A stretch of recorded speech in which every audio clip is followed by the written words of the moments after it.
हरे कृष्ण। तर योगिनी एकादशीची कहाणी काय? तर स्वर्गलोकात एक राजा होता. तो अलकापूर येथे राहायचा. त्याचे नाव कुबेर असे होते आणि तो खूप मोठा शिवभक्त होता. त्याला रोज भगवान शिवची पूजा करायला फार आवडायचं. त्यासाठी तो रोज ताज्या फुलांनी त्यांची पूजा करायचा आणि फुलं तोडून आणण्यासाठी त्याने एक माळी निवडला होता. त्या माळ्याचे नाव हेम असे होते आणि हेम त्यांना रोज ताजी फुलं आणून द्यायचा. पण एके दिवशी मात्र हेमला फुलं तोडत असताना त्याच्या पत्नीची आठवण झाली की त्याच्या पत्नीला ही फुले फार आवडतात. त्याच्या पत्नीचे नाव विशालाक्षी असे होते आणि मग तो फुले घेऊन राजाकडे जाण्याऐवजी पत्नीकडे गेला आणि तिच्यासोबत वेळ घालवत बसला.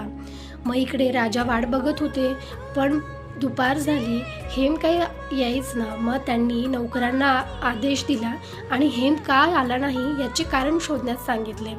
आणि मग सर्व नौकर हेमच्या घरी पोहोचताच बघतायत तर काय, तो पत्नीसोबत आनंद क्षण घालवत होता.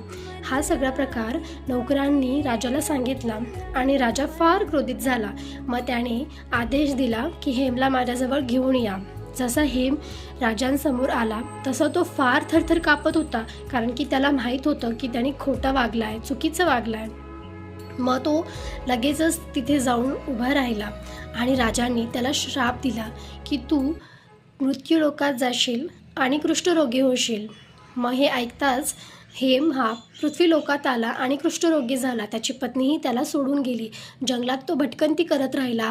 त्याला काही अन्न भेटत नसे, नुसता वणवण फिरत असे. मग एके दिवशी त्याची मार्कंडेय ऋषींशी भेट झाली.